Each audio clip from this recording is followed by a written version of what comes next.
Next, I'll take you outside my own morgue for an inside look at America's most shocking cases. A 5-day-old infant found dead has everyone crying murder. There was a lot of blood on the face itself. There was no other doubt in my mind that the baby had been killed.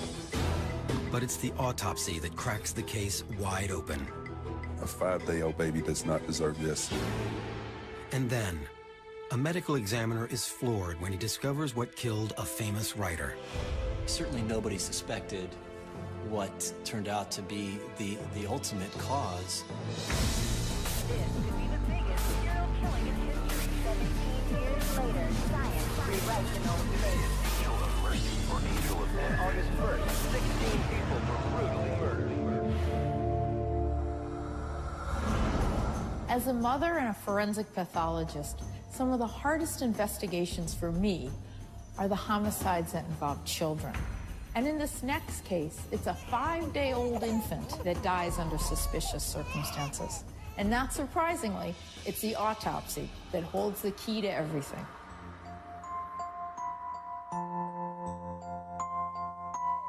"19-year-old Amber Taylor has just given birth to a beautiful baby girl.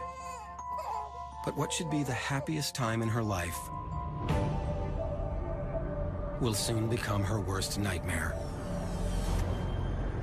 It's 4:30 a.m., and Amber is wide awake, stricken with panic. Her 5-day-old infant, Tamara, lying inches away in the same bed, is unresponsive.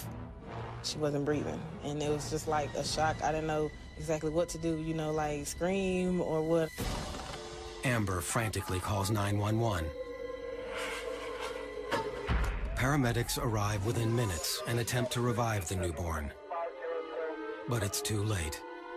5-day-old Tamara Taylor is dead. My world ended. It was like the knife through the heart. Detective Terry Fuller soon arrives at the trailer home and is immediately disturbed by its filthy condition. Dishes piled up, cobwebs, and clutter. But it's the sight of the baby that stops him dead in his tracks. The baby was laying in bed on the pillow, on its back, face up, and there was a lot of blood on the face itself. The nose, eyes, eyelids, around the forehead, blood pulled in the eye. As soon as I saw the baby, there was no other doubt in my mind that the baby had been killed.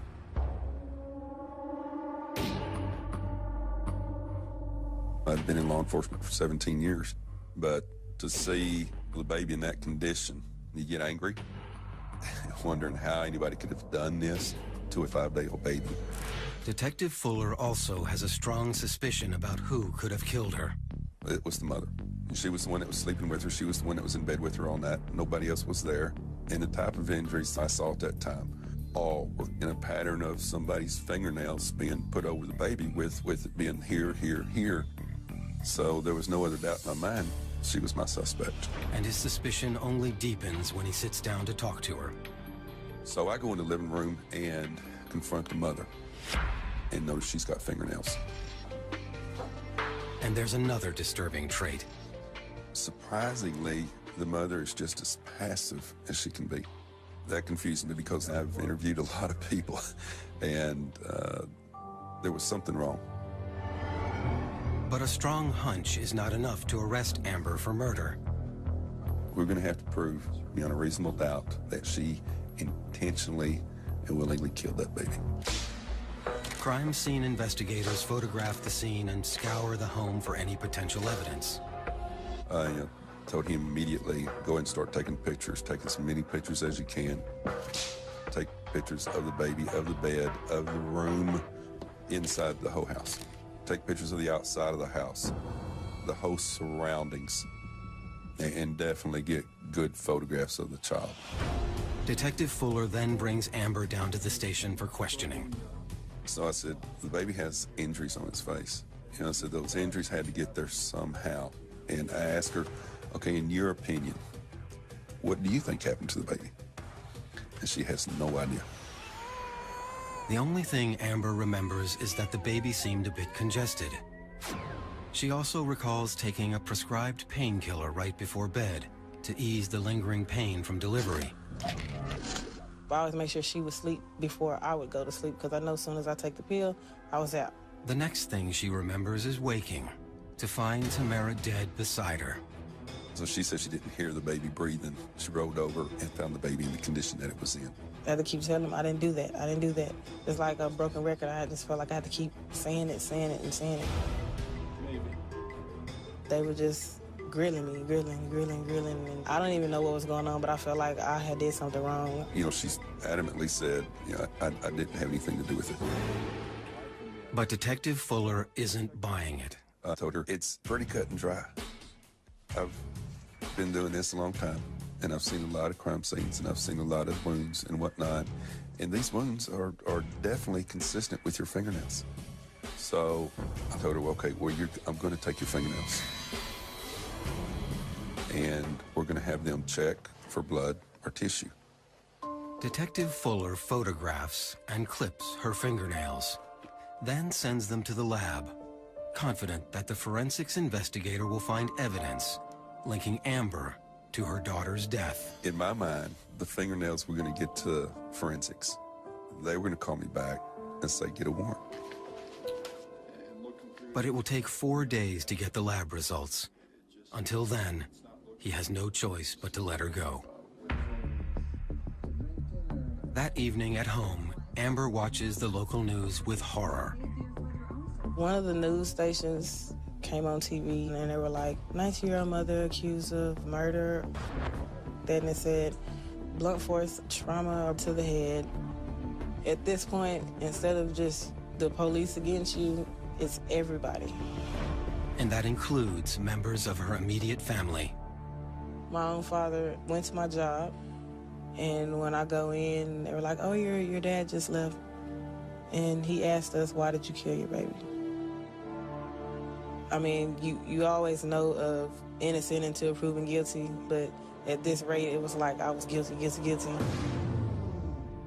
Amber is suspected of foul play. And until we have the answer, she's always going to be under suspicion. But you may not be able to tell foul play occurred until you do that autopsy. While the lab is processing Amber's fingernail swabs, Tamara's tiny body arrives at the Bailey County morgue. Dr. Joseph Prallo is the forensic pathologist, entrusted to answer the pressing question on everyone's mind. Did Amber kill her baby? We don't want to ever miss a homicide, because that would prevent justice from being served.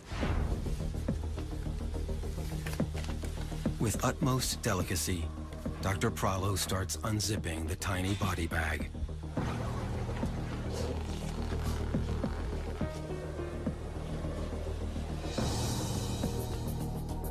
The next thing I did was then to examine the injuries on this baby very closely. The most striking feature was that there was a decent amount of dried blood on the baby's face. I next washed the dried blood away from the wounds, and I was able to actually get a really good view of the injuries that we were dealing with. The police were concerned that the mother's fingernails may have produced these injuries. I was convinced that it was her fingernails. There was nothing else that could have made the injuries. I told him I needed to know something as soon as he could, get it to me. But as Dr. Prallo scrutinizes the baby's wounds, he makes an unexpected discovery. Many of them had kind of a V-shaped pattern or a W or M-shaped pattern to them. It's a pattern that Dr. Prallo recognizes from previous autopsies. It was at that moment that I realized that the wounds on the face were not caused by fingernails. In fact, he now believes that the bloody injuries were inflicted by something far more disturbing. When I realized this, I then kind of had to step back and think about it. And I called the police. Dr. Joseph Prallo has just made a surprising discovery in the death of 5-day-old Tamara Taylor. The lacerations on the infant's face were not caused by the mother's fingernails. These were absolutely, without a doubt, caused by a rat biting the body. It is so hideous to think that rats attacked this baby. I've never had a case personally where the baby was killed by the rat, but I know it occurs. It's in the literature. There are cases of this. They have very sharp incisors. And they actually can cut the skin. They can puncture vessels. And they can cause enough blood loss through their bites to truly kill an infant.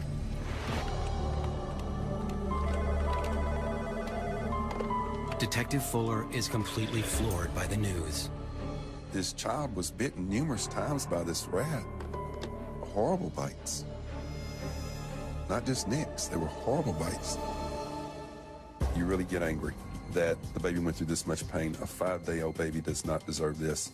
And the horror of these specific injuries raises a whole new suspicion: criminal neglect. Why didn't she wake up? If she had nothing to do with it, why didn't she wake up when the baby was crying? I mean, did the mom go out that night and leave the baby alone? Detective Fuller immediately heads to Amber's house for another round of questioning.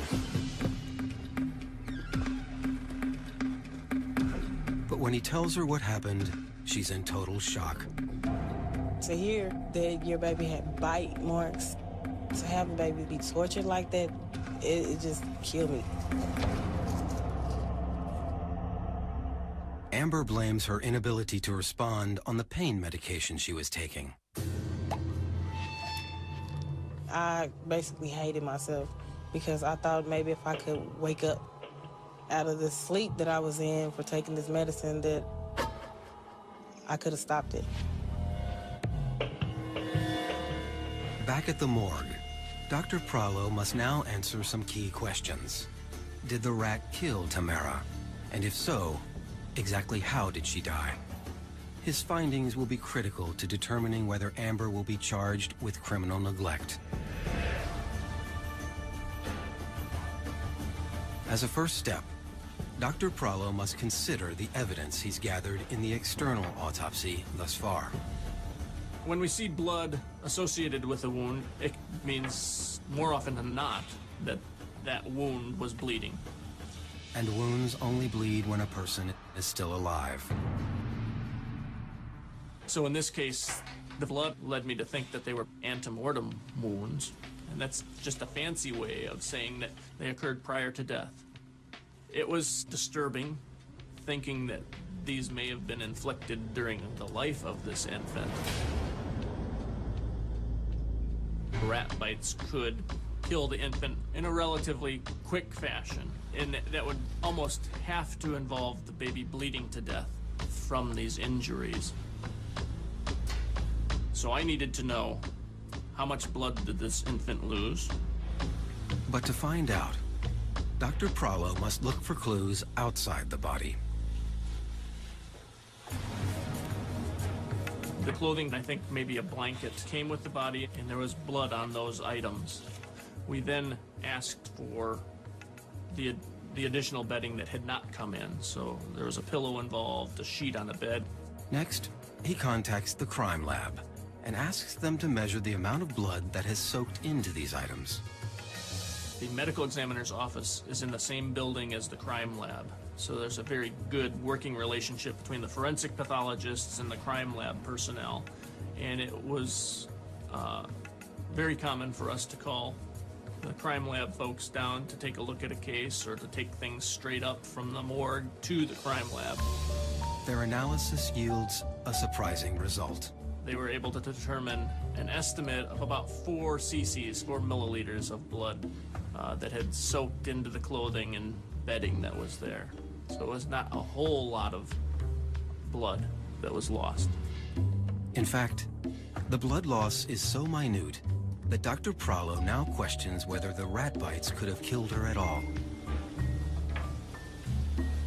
To be absolutely sure, he must turn his attention once again to the newborn's wounds. And it isn't long before Dr. Prallo recognizes a pattern that wasn't obvious when he first examined them. It became readily apparent to me that the reason these rodent bites looked like antemortem injury was because a majority of those bite marks on the infant's face were on the right side. So with the baby on her back and her head turned to the right, the blood will begin to settle on the right side of her face based on gravity. So if injuries are made even after death, they can have the appearance of antemortem injuries. A phenomenon called lividity caused the post-mortem wounds to appear as if they were bleeding. When death occurs, the heart stops and the blood stops circulating. And what will happen within a couple of hours in a dead body is that the blood will begin to pool and it will settle based on gravity.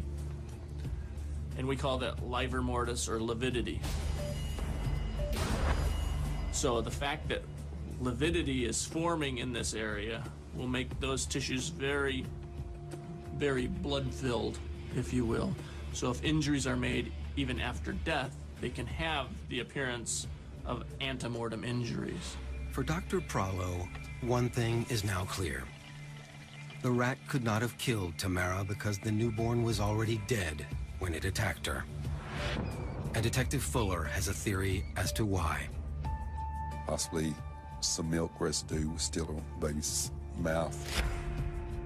And possibly this rat walking around the bed, walking around the baby, smelt the milk, and that's what caused the rat to bite the baby. Though disturbing, the finding does provide a small comfort. Finding that the baby was already deceased at the time of the rat attack eases a lot of pain and anger. It's a relief that the baby didn't go through any pain. And suddenly, Amber's entire story is seeming a lot more credible. It clearly explains why the mother wasn't awakened by any cries or screams. But what it doesn't explain is how Tamara died. Now, back at square one, Dr. Prallo wonders if he'll ever find an answer. A vast majority of the infant autopsies that we perform, the cause of death remains to an extent a mystery. In most instances, the babies are dying from something that we call sudden infant death syndrome. Sudden infant death syndrome, or SIDS, is a conclusion that all medical examiners hope to avoid. SIDS is a totally unsatisfactory diagnosis because it's basically saying we don't know why the child died. We have done exhaustive testing. We've done an exhaustive scene investigation. We've done a complete autopsy. We've looked at the tissues. We've done microscopic examination. And after all that is done, we still have a dead infant with no good answer. So Dr. Prallo will now be on the hunt for anything and everything. In a baby this age, I will be concerned about congenital problems, some underlying natural disease, infectious disease, or something that's traumatic. He starts his search with the infant's head. But to do so, he must open the skull. A newborn skull is comprised of 4 plates, which are not entirely flush, leaving an opening on the top of the baby's head called a soft spot, or fontanelle. Rather than cut through the skull, Dr. Prallo uses a special technique called pedaling, in which each plate is pried open to reveal the organ below. With the brain finally exposed, Dr. Prallo scrutinizes it for any abnormality or possible trauma. There was essentially no injury internally. There were no skull fractures, there were no facial bone fractures, there was no bleeding around the brain, there was no brain injury whatsoever. Next, he examines the baby's internal organs. There were no injuries of the internal organs. Everything looked essentially normal. That is, until he gets to the lungs. They should appear light pink with a spongy texture when healthy. The lungs had a firm consistency. They were discolored, a little more dark than normal. Something was going on in the lungs, but I couldn't say for sure. When you do an autopsy on an infant, you know, they have the tiny lungs, and it's difficult with your naked eye to really tell what's going on, to really determine the cause. You have to look under the microscope. It's essential for an infant autopsy. Dr. Prallo carves tiny slivers of lung tissue and sends them to the lab for processing. When the samples finally return, he wastes no time slipping the first one under the magnification lens. Slowly, an image comes into focus. And in an instant, it spins the case in a whole new direction. You don't take everything at face value. Everything isn't necessarily what it seems to be. Yes, this is Dr. Prallo. Got it completely changed your thinking about the whole thing. I didn't know exactly what was going to happen. I just prayed. I know God will make a way, and I know he doesn't put too much on a person that they can't bear. As Dr. Prallo studies the microscopic slides of Tamara Taylor's lung tissue, he spots clear evidence of an infection. And with this discovery, he finally knows exactly what killed the 5-day-old baby. What I am seeing under the microscope suggested to me that this is a herpes infection. Infections from herpes are very common. An estimated 4 out of 5 people carry a form of the virus. There are actually several different types of herpes viruses. There's herpes type 1, herpes type 2. Herpes type 1 is typically considered the virus that results in fever blisters. Herpes type 2 is considered a sexually transmitted disease. It typically occurs in the genitalia. A herpes infection, for which there is no cure, can cause recurrent painful blisters around the genitals or mouth. It's also contagious, generally spread through skin-to-skin contact. But in infants, the infection almost always comes from the mother. I believe what happened was that during passage through the birth canal, this baby was infected with the herpes virus from her mother. Babies can be infected with the herpes virus in a variety of different ways. The baby can actually be infected in utero and have all sorts of congenital problems related to fetal infection of herpes. There are different manifestations of what we call neonatal herpes infection. It can be limited to the central nervous system, the brain. It can be just limited to the skin, where babies will have herpes blisters just on the skin. It can be what we call a disseminated infection, where the herpes virus just goes throughout the body. This form of the virus is called neonatal herpes because it infects neonates, babies within the first month of life. They don't have a very good immune system at that age. For an adult who has an active immune system, herpes is not a big deal. It doesn't affect us the way it affects neonates, but almost universally with babies, they have a hard time fighting off that herpes virus, and 40% of them still die with treatment. From the moment she was born, Tamara Taylor faced daunting odds. The herpes virus infected the lungs and started reproducing in the lungs, essentially taking over the lungs.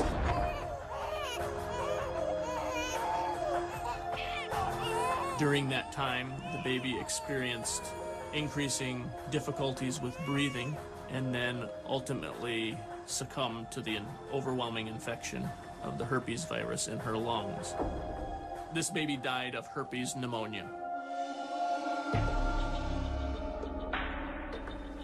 Dr. Prallo's findings now completely clear Amber of any wrongdoing once and for all. And when he calls Detective Fuller with the news, the seasoned investigator is taken by surprise. I mean, she was telling me the truth the whole time. I didn't believe her at all. I mean, there was no way God's green earth that I was believing her. But she knew she was innocent. She clearly knew she did not have anything to do with this. Amber is relieved that Dr. Prallo has finally put a name to Tamara's killer. But she's shocked by the revelation that she contracted the herpes virus and then unknowingly passed it on to her newborn child. And that made it even worse because then it's me, like the whole time. I want to die. I go to the doctor regularly, so we had a full checkup, everything inside out, blood test, and the only thing that come back is you're pregnant. It might be hard to believe that most people who have herpes are not aware of it. They either fail to recognize their symptoms or have no symptoms at all. The problem is when women first get infected, 75% of them are asymptomatic. And if they happen to be giving birth, that's going to infect the baby. And so the vast majority of those 1,500 to 2,000 babies that are born each year with neonatal herpes, their mom had no idea that they had herpes. If a woman is known to have herpes, they will tend not to have a vaginal birth. They'll go to cesarean section to avoid neonatal herpes. Looking back now, Tamara's symptoms of congestion suddenly make complete sense.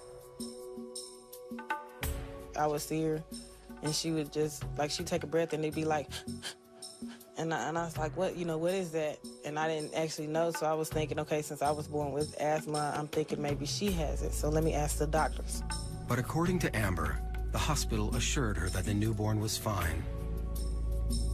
I kept asking them the same thing, and they still said it was normal for her to breathe like that. Whether or not a prompt diagnosis would have saved Tamara's life remains uncertain. But one thing is clear. The autopsy itself averted another potential tragedy. What's really scary about the whole thing is that years and years ago, before there was adequate forensics, police department would have gone to a scene like this, found the baby in the condition it was in, and the story behind it, and with the mother with fingernails. They would have locked her up right there, with no ifs and or buts about it. If it wouldn't have been for the doctor going the extra mile, she would have been tried and sent to prison.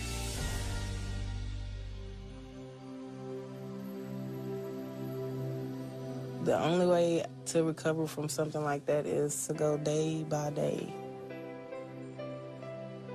I have 2 kids, and they're wonderful, and I see her and them in both of them, and they're old enough to know now, and I already explained to them what happened. They see her picture. They were like, Mom, we miss her. We wish she was still here. And I said, just know that you got an angel that's over you. And they were like, Mom, we're sorry that you had to go through that.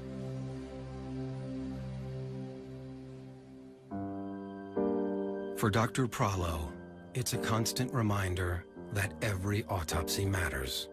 We as forensic pathologists often will say it would be a really bad thing if we missed a homicide. But there's one thing worse than missing a homicide, is to have a wrong opinion about what's going on, and then as a result of that, someone who's innocent is sent to prison. I can't imagine what it would be like to have to experience losing a child, not knowing why the child died, and everybody thinking you did something to it. But at least the autopsy gave Amber a chance to live the rest of her life without the shadow of suspicion.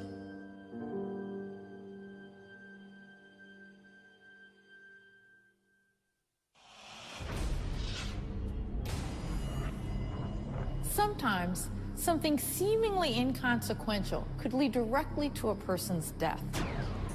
And more often than not, these unlikely suspects would go undetected if it weren't for the autopsy. And that's exactly what happened in the tragic and strange case of famous author Sherwood Anderson. At age 64, Sherwood Anderson's life is in shambles. The famed writer believes that a trip to South America will reverse his fortunes and revive his floundering career. But a journey that begins with hope is about to come to a bizarre and tragic end. Famed writer Sherwood Anderson hasn't tasted success in years. Desperate to save his reputation as one of America's great literary figures, he and his wife, Eleanor, embark on a trip to South America.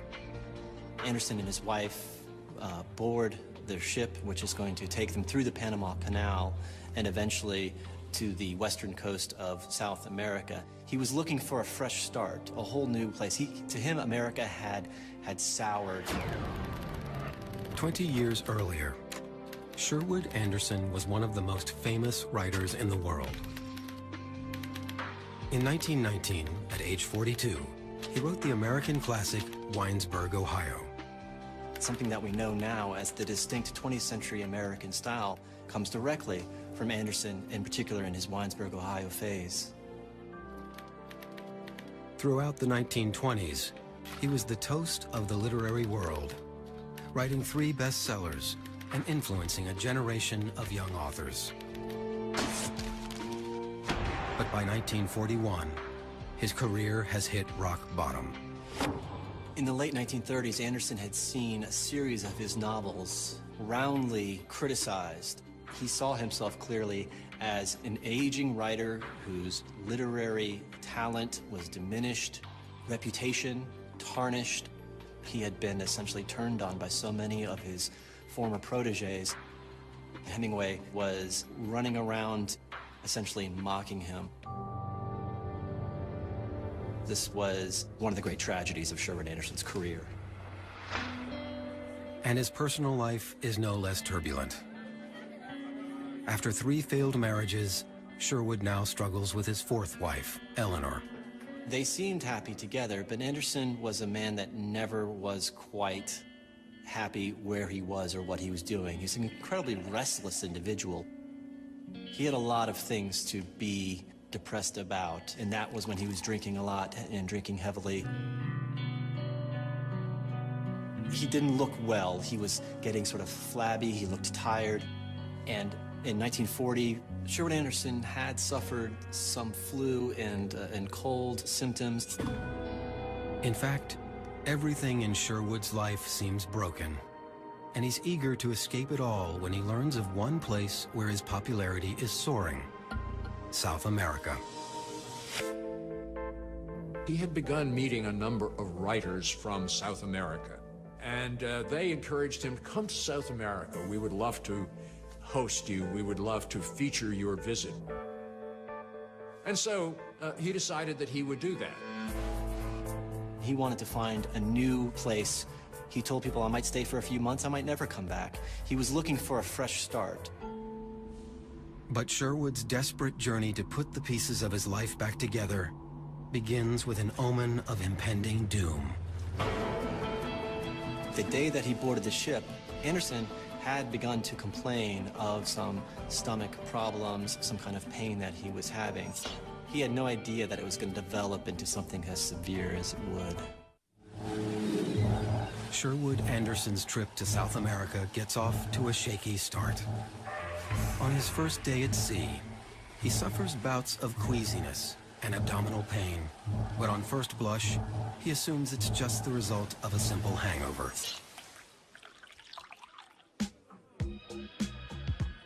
On the evening prior to leaving for South America, Sherwood and Eleanor were invited for cocktails in Greenwich Village.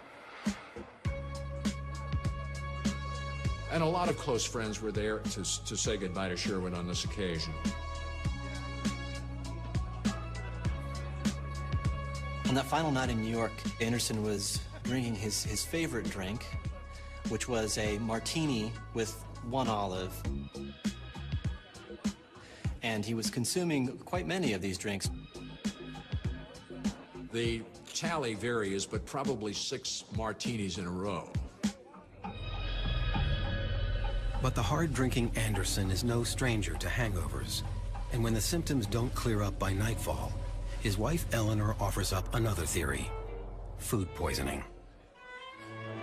Prior to the departure on the trip, they went to an Italian restaurant, and Eleanor got violently ill. I think it was something like food poisoning, probably. The couple also wonders if a bout of the flu that Anderson suffered in the weeks leading up to the trip could somehow be related. People with flu are more prone to developing other infections. In this case, if someone who had had the flu for several months came in with abdominal pain, I would probably start to think, first off, that this was some other infection. On the third day of the voyage, Eleanor finally convinces Anderson to see the ship's doctor.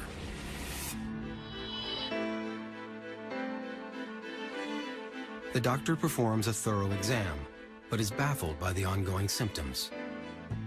Ultimately, he attempts to treat Anderson with an enema made from molasses and milk. Enemas are used in situations of constipation, and a wide variety of preparations have been used for thousands of years. Now, molasses and milk is interesting because sugar actually draws water into your intestine and will cause you to have a bowel movement. But regardless of what's behind the strange symptoms, one thing soon becomes clear. The 65-year-old's condition is growing more severe by the hour. Anderson was essentially bedridden. He was racked with pretty severe intestinal pain, spent most of his time in his cabin.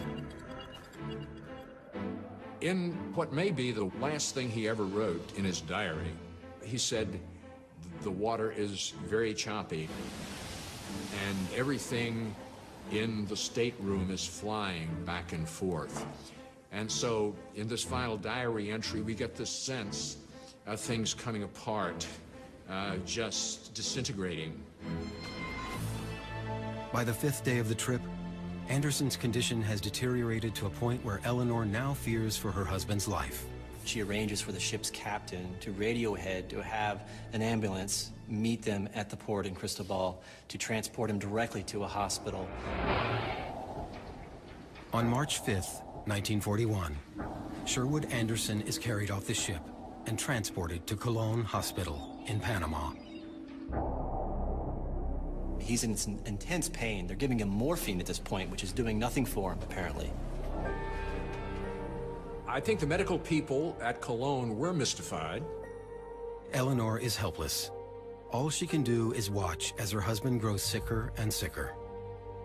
Anderson becomes delirious. He falls into a coma.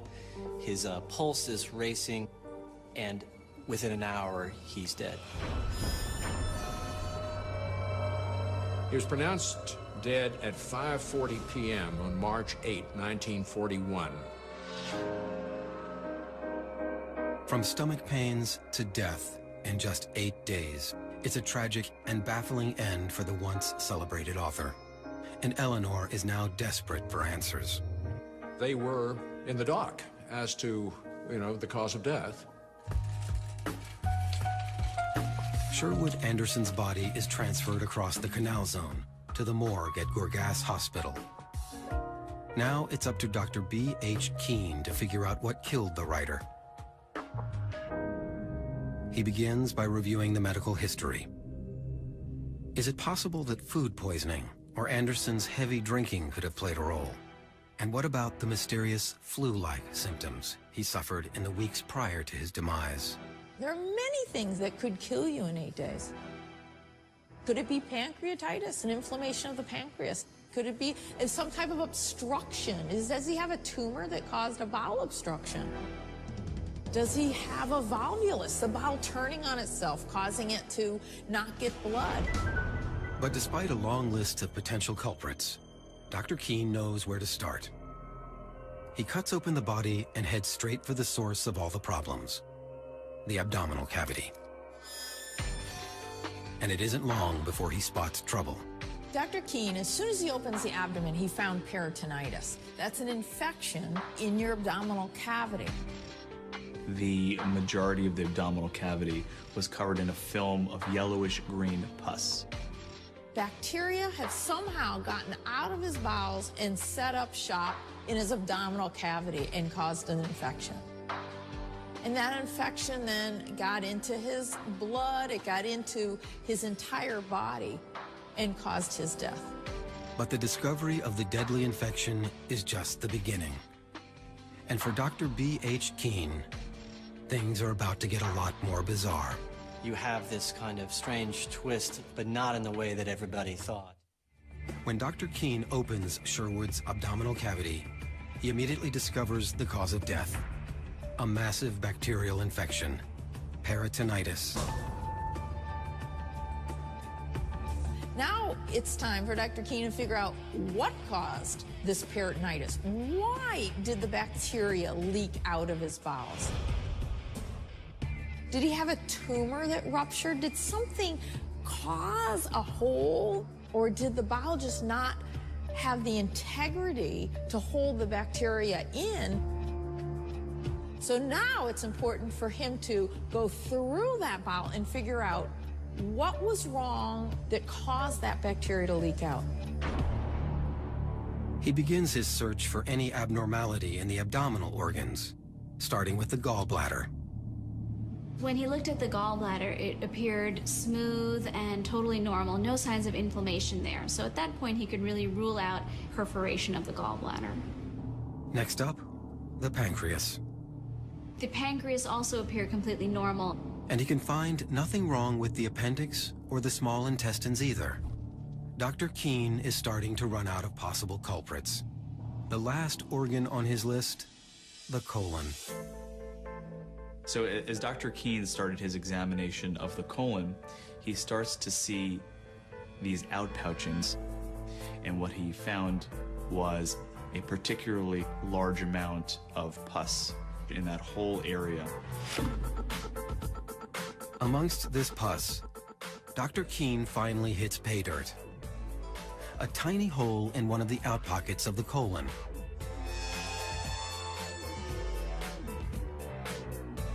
This is clearly what allowed bacteria to leak into the abdominal cavity, ultimately triggering a deadly infection.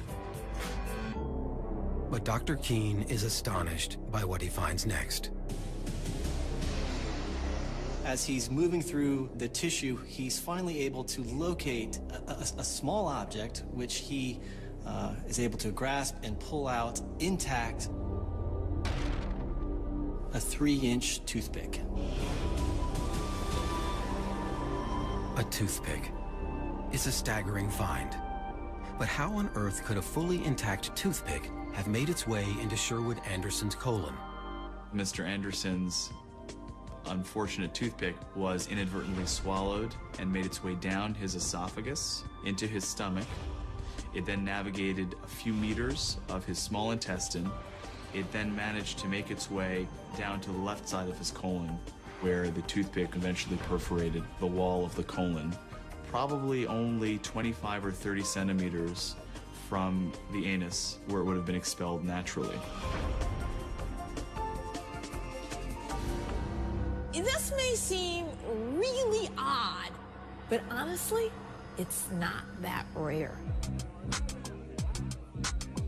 Swallowing objects is a common problem, foreign body ingestion. Most of the time it passes straight through and doesn't cause any problems. But about 1% of the time, it can perforate. But your chances of it perforating is much higher if it's long and thin, like a toothpick. But what I think is really unusual is that there are some studies that show only 12% of the time when they've swallowed a toothpick that they even remember swallowing it. They have no idea they've swallowed a toothpick. This is why my husband refuses to eat anything with a toothpick in it. You ever seen a club sandwich with the toothpick just getting lost in that sandwich? They can be dangerous. People swallow those toothpicks and they end up perforating your bowel.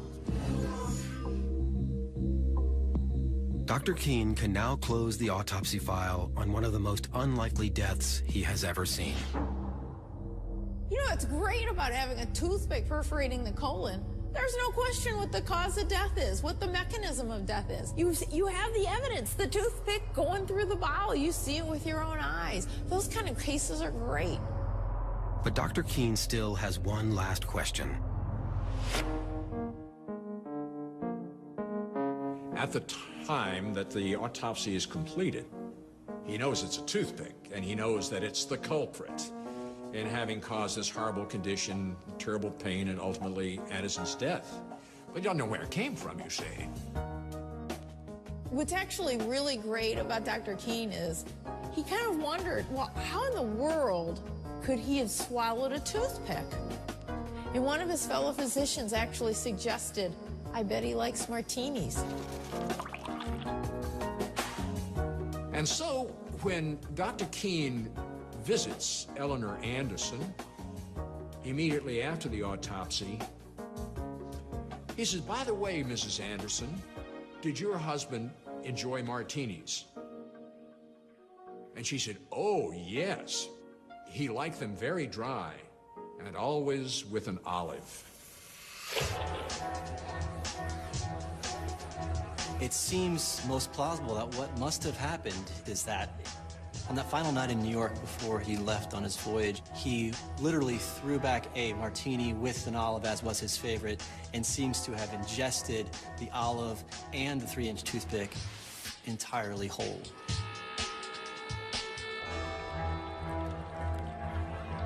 And so in the end, Sherwood's favorite drink ends up killing him, though in the most unlikely way imaginable. You have this kind of strange twist that it was related to his drinking, but not in the way that everybody thought. It was not so much the overindulgence of alcohol, rather just a simple swallowing of a toothpick. And the fatal result of this seemingly random act supports a theory that Sherwood himself details in one of his final writings, an essay entitled, Chance Rules Us All.